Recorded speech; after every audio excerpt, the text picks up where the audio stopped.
Thank you for joining us for Eye on New Mexico today. We have an important topic for you, especially if you or anyone you know is dealing with hearing loss. We have some very good information for you this morning. And let me start by introducing my panel of guests. Today we have Stephen Frazier, the president of the Hearing Loss Association Albuquerque chapter.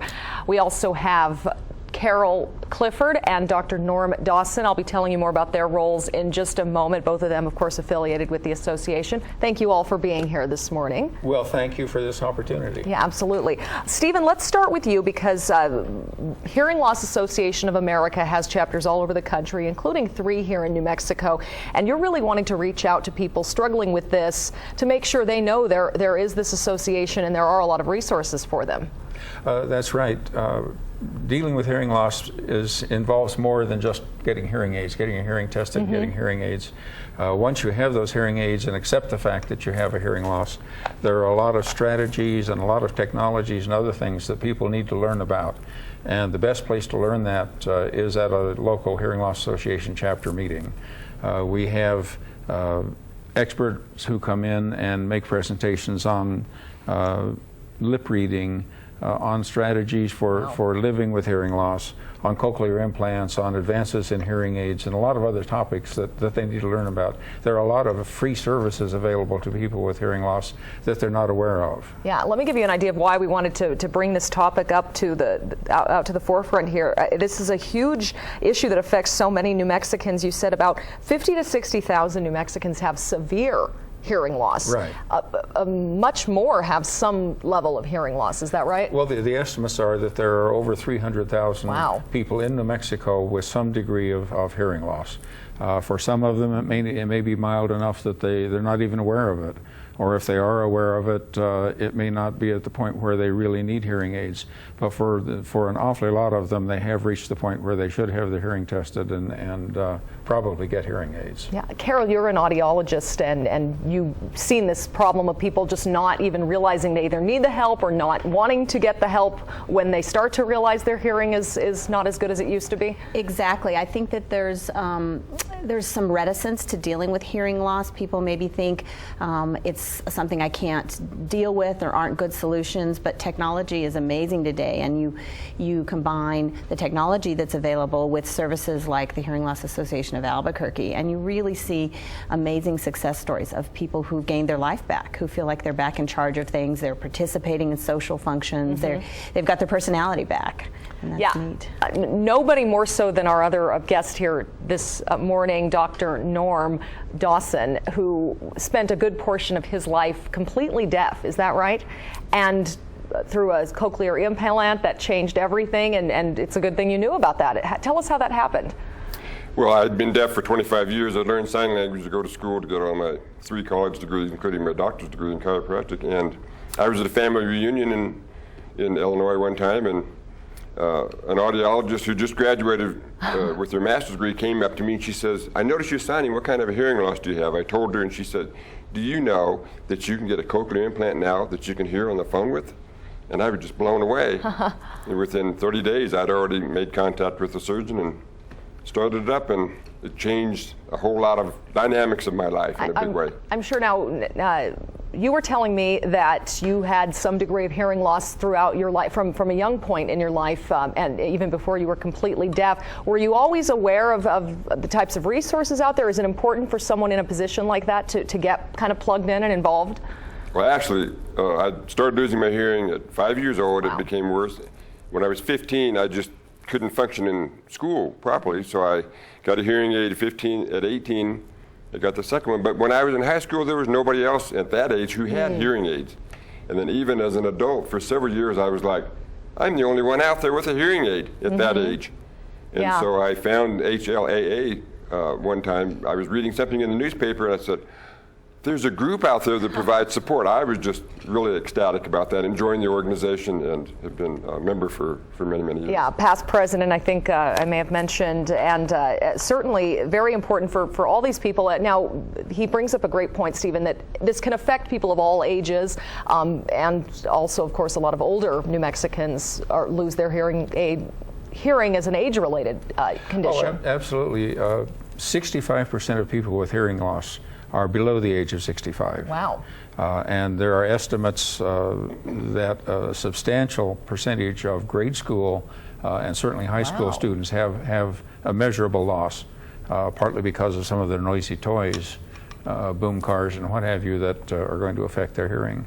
But Norm makes a good point too, that he knew nobody else who had a hearing loss.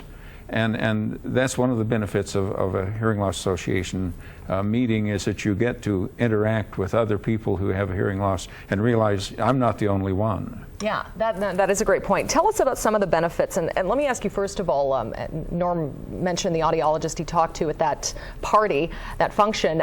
People have different types of hearing loss, and so it can be maybe helpful to find some other people that maybe are going through the same thing you are. Is that right? Oh, yes, and that's one of the benefits of the meetings, is that you do meet those people, and questions can come up that somebody like Carol can answer at the meetings. Yeah. Not just that, but obviously you can find out about these procedures that are out there, different types of hearing aids, technology that's available. In the second segment today, we're going to be talking about the loop system, which helps people hear in a lot of public places. So a lot of things that people may not know about, just even if they do have a good audiologist who they visit. Well, and then there's the ones who, as Carol said, their grandmother had hearing aids or something like this, and things have changed dramatically with the new open canal hearing aids. You don't have that plugged up feeling that you had when you had hearing aids that filled your ear. Carol could talk about some of the new things in hearing aids that people probably aren't even aware of. The technology is unbelievable today. Yeah, I'm sure it's changed a lot. It has dramatically. I tell patients all the time that devices we fit today, we weren't even fitting 5 years ago. I mean, the loop is incredibly important. I'm glad we're going to talk about that. There's also Bluetooth technology where you can sync your hearing devices to your Bluetooth. There's iPhone and cellular phone technology where I can control my hearing aids from my phone. Or I can set my phone across the table at a noisy restaurant, and the microphone on the phone will pick up voices right to my hearing devices. So there's some great technology if you're a techno person. Yeah.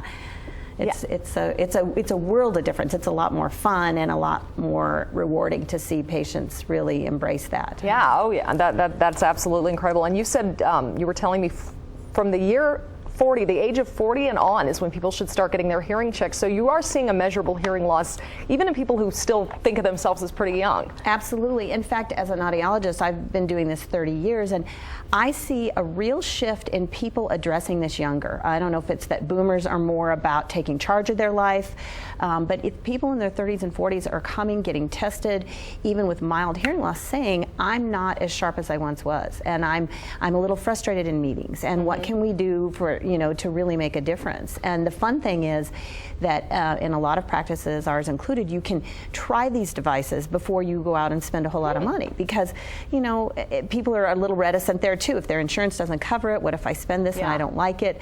There's consumer protection, but there's also the ability to wear these in your environment and make sure, hey, these are making a difference in how I function at work, how I function with my family. So there's a lot of neat ways to explore this without feeling like you're married to something without dating at first. Yeah. And Norm was telling us, I mean, you've been through all levels of this where you were hearing impaired, hearing completely deaf, using sign language, to going with the cochlear implants. So you've sort of been at all levels of this and know what different people might be experiencing. Yeah, that's true. I went to a National Hearing Loss Association convention several years ago, and the range of hearing loss there was just apparent. And for me, again, the support is that I went to the meeting, and then there was like 700 people there, and almost everybody was saying, excuse me, could you say that again, please? I thought, wow, what a great group of people to be hanging out with that are all just like me, have to say, excuse me, what did you say? So yes, the range of hearing loss is just all over the place. Yeah, absolutely. If people are watching and interested in coming to a meeting, Stephen, getting involved, what should they do? What's the first thing they should know? Well, the first thing they should do, I guess, is give me a call, and I can give them information. We do have 3 chapters here in New Mexico, one in Santa Fe, one in Las Cruces, and the one here in Albuquerque that was formed way back in 1986. At that time, the organization was called Self-Help for Hard of Hearing People, and the name was changed, I don't know, something like 10 years ago, to HLAA. But they could call me at 401-4195 here in Albuquerque, and I can give them contact information for either one of those out-of-town chapters or for the one here in Albuquerque. We meet every the third Saturday of the month from September through June, and it's the same schedule in Santa Fe and Las Cruces. Nice. Here in Albuquerque, the meetings are absolutely free. The meetings, we have a hearing loop, which we'll talk about a little more later. We also have sign language interpreters, we have a PA system, and we have what is called CART, which is basically like the captions that you have on television, and it's projected up on a screen so people with any degree of hearing loss can follow the presentations at our meetings. I'm glad you brought up the captioning, and hopefully that's working well for everyone. This morning, every week, New Mexico Captioning emails me to talk about that. So I want to thank them for doing their job and bringing that captioning to everyone. It does seem like these days there are a lot of more resources available. The ones people can learn about at the meetings here, but also changes you guys are very active in making sure that closed captioning, that stations stay on top of that, et cetera, et cetera. Is that right? Oh, that is right. Actually, Mike Langner and I had a meeting with the staff here at KOB just last month concerning the captioning here, because your station was interested in finding out what they could do to improve the captioning that would be helpful to those of us who rely on it. Very good. Yeah, and I want to point out, I mean, you're active in making sure that not just TV stations, but all organizations are making their whatever it is they offer as accessible as possible to the hearing impaired.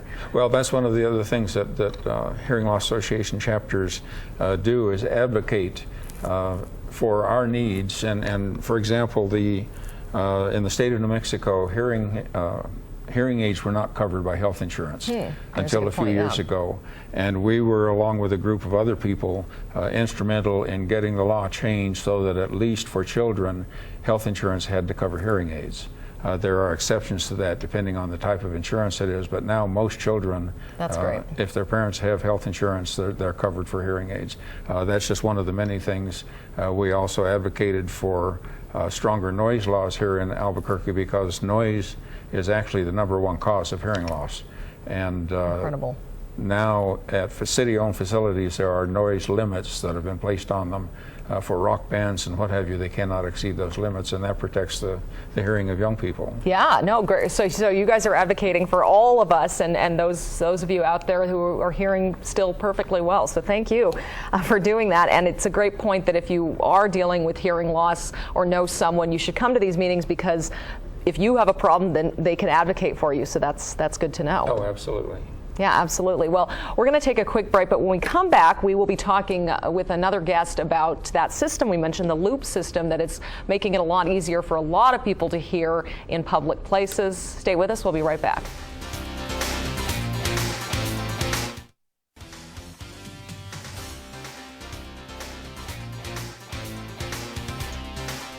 Welcome back. We've been talking a little bit about a technology here for hearing impaired people called the Loop, that allows people suffering from hearing loss to experience quality sound at theaters, public meetings, really anywhere the Loop is installed. This past week we got an inside look at it.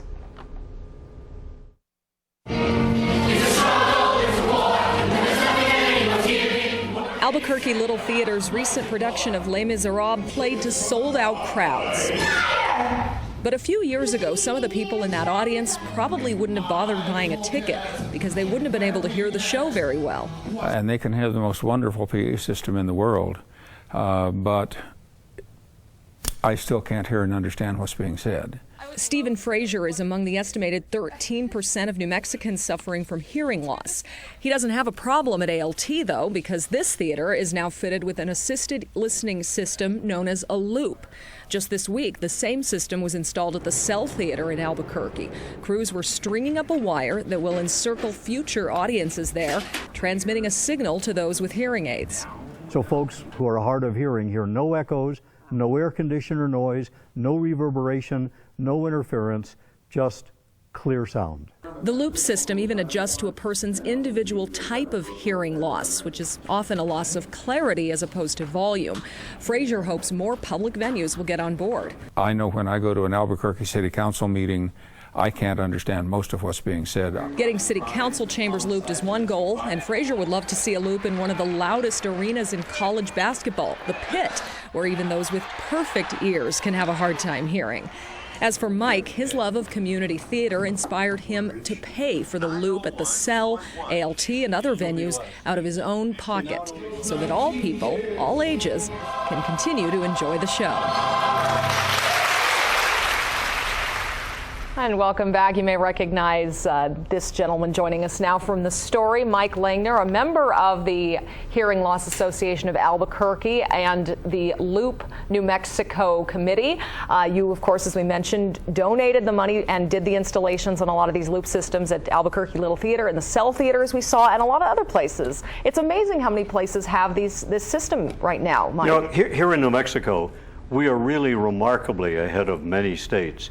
And part of that is because with the richness of technology that we have in New Mexico, coming from our many scientific installations, lots of New Mexicans are comfortable with technology. We got comfortable very fast with calculators. We got comfortable very fast with cell phones. And we who have hearing loss are now becoming very comfortable with technology. Carol was mentioning in the first segment about iPhones used to control hearing aids, et cetera. So, I mean, it's great that people are so comfortable with technology and embracing that and asking for more and demanding more of it. And I want to mention, I mean, we saw a couple theaters in that story, but churches, senior centers, a lot of places are looped here in New Mexico, not to mention the rest of the country. Is that right, Stephen? Oh, yes. This is something that's really happening all over the country. Loops are the primary assisted listening system in Great Britain and in a lot of the Western European countries, but it's never caught on here in the United States because basically, I think because there wasn't that much concern about the hard of hearing in the United States up until the ADA was passed, the Americans with Disabilities Act. And then it was much easier to install an FM and infrared system than it was to put in a loop, especially if you had to retrofit a place. So those were the systems that were used. But people are waking up to the benefits of a loop over FM or infrared. Mainly, the biggest benefit is that when you go to a performance hall that has a loop, you don't have to borrow a headset to connect to their assistive listening system.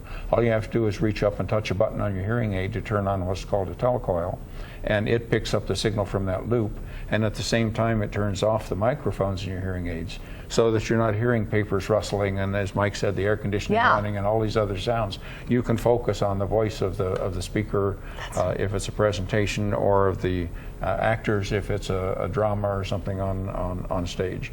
That's incredible. And most hearing aids are capable of having this telecoil. Most hearing aids are equipped with it. The ones that are not, a good number of them could be equipped with it when they're ordered. Unfortunately, there are people out there who have telecoils in their hearing aids and are not even aware of it. They weren't told about this at the time. So when they hear us talking about this, if they get curious whether they have them, they should go call their audiologist or hearing aid dispenser and ask, do I have telecoils? Because they may have them and not even know it. Yeah, absolutely. That's great. And, you know, we pointed out in the story there that clarity is often what you're kind of losing with hearing loss, not so much volume. So this is a real fine-tuned system, Mike. Is that right? Very much. Yeah. PA systems are often very good at making sound loud. They're not necessarily good at making sound clear. So the loop system, along with other hearing technologies, doesn't just make the sound louder, it makes the sound clearer, because most of us who have hearing loss have lost the ability to understand. We lose the articulation band, the S, F, T, C, Z. It becomes a world of vowels. By the way, let me solve a problem for many of your viewers. I was going to ask. Many folks turn the TV up really loud. For about $300, you can buy from the internet self-install kits to loop your TV room.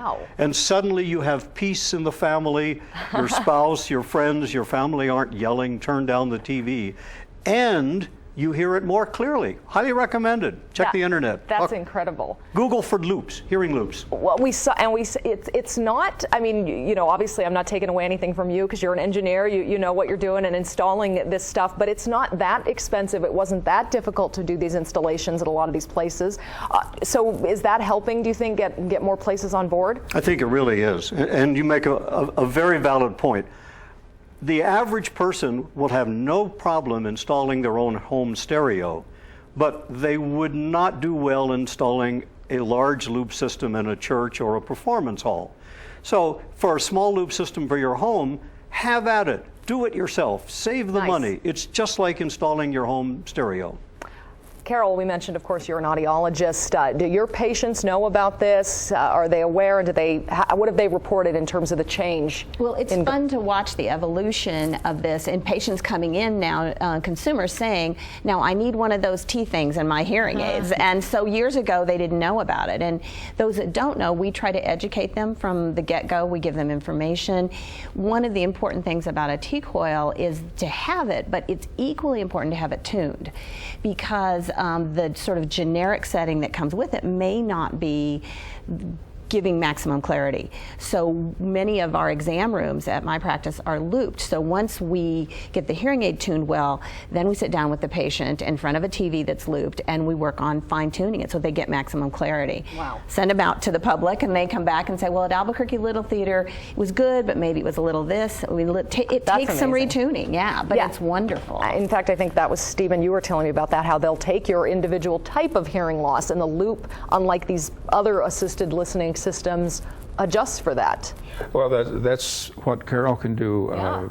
Sitting there with a computer, these new digital hearing aids, they can be set so that they match your audiogram. It's the tones that you don't hear well that they amplify the most. Wow. That's one of the benefits of using a system like this over a PA system, whereas Mike said it may be awfully loud, but you still can't understand what's being said because you're still not hearing the consonants. Yeah. And with a loop you can. And there's other types of loops. When I was in France just last month, I walked into the tourist office in a little town of about 800 people, I think it was. And sitting right there on the desk was a little sign about 1 foot tall and 10 inches wide. And it was a symbol telling me that it was a hearing loop. And I could turn on my telecoils in order to talk to the woman at the desk, assuming I could speak French. Yeah, that was the bigger problem then, huh? Yeah. I also, going over, used what's called a neck loop on the airplane instead of a headset to watch a movie. It works just like a big room loop that we've talked about, except it hangs around your neck. And you plug it in place of a headset, and then your hearing aids pick up the signal of that loop. And this is something you brought along yourself, or that they provided on the... I took it along with me, but there are places in Europe where they will provide it. I know Mike has used a neck loop that was provided by the tourism people both in Norway and in Austria. Wow. Yeah, so really is somewhat ahead of us there in Europe, but the United States is getting on board. In fact, you were telling me Broadway theaters, New York taxi cabs and subways, all looped? All New York City taxi cabs, new taxi cabs, come from the factory. Actually, they're made by Nissan, and they come from the factory with a loop installed in them. The Broadway theaters have started becoming looped. The Nederlander organization owns 9 Broadway theaters. They've looped 2 of them and they plan to put loops in additional ones. And something like 600 subway token booths have loops in them. In Michigan, the Michigan State University Basketball Coliseum has been looped. In Iowa, they're looping, at the University of Iowa, they're looping lecture halls. This is something that's going on all over. The Supreme Court is going to be looped. Incredible. That was news that came out recently, actually. So that's incredible. Now, you mentioned in there the City Council chambers here in Albuquerque is a place you're working on. Actually, at one point, they had agreed to loop the council chambers. They put it up for bid, and then after the bid was accepted, the person who submitted that bid went bankrupt. And unfortunately, at about that time, the city got into financial difficulty, so it was put on the back burner. But that's one place that definitely needs to be looped, and I'm hoping it will be. Anybody who's ever gone to a city council meeting knows that you can't hear what's going on in there. Yeah, well, as you point out, and you know, we kind of joked about a little bit in the story, the pit being very loud, but any of these public places are hard enough for anyone to hear with the other noise in the room. So it's hard to imagine how someone with a hearing impairment would be able to hear anything. One of the major places where we see improvements with loops is airports. I mean, it's practically a joke on the street. What is this? That's an airport paging system. And again, I take the European model, although it's becoming more common here. The airports are generally looped. So people like me flip a switch on our hearing aids, and it's as if we're sitting on the counter right next to the person who's calling for our flight, so we don't miss the flight. That's an advantage. That's pretty important. Yeah, and you're not missing any other natural sound necessarily or anything like that you would want to hear. The hearing aids are generally switchable, so I can choose to hear everything in the room. I can choose to hear everything in the room and the loop, or I can choose to hear just the loop if it's a very noisy room. Yeah. It's a great thing for very folks. Versatile. And you know what, before we go this morning, I want to make sure Mike can point out any of these facilities that are hearing looped, there's nothing that any of us should worry about in terms of electromagnetic signals coming out. People do have some concerns about that. There are no radio waves. They do not use Wi-Fi. There is no infrared light. There are no signals in the air that radiate. There is a weak magnetic field, strong enough for your hearing aids to pick it up, but actually not even as strong as the Earth's magnetic field that makes our compasses point north. It is absolutely harmless and benign, and it is wonderful technology. Helping a lot of people. Well, I want to thank the three of my guests here and Dr. Norm Dawson from our first segment for being here this morning, Mike Langner, Carol Clifford, and Stephen Frazier, the president of the Hearing Loss Association of Albuquerque. Check out those meetings. Again, we'll have those posted on our website, a link to your website, and people can find out about the meetings, I take it, through that. Oh, absolutely, yes. All right. The newsletter is posted at the website, and it has the meetings for all 3 New Mexico chapters. Excellent. Thank you again all for being here. Hope this was helpful information for you, and we'll see you back here next weekend for another Eye on New Mexico.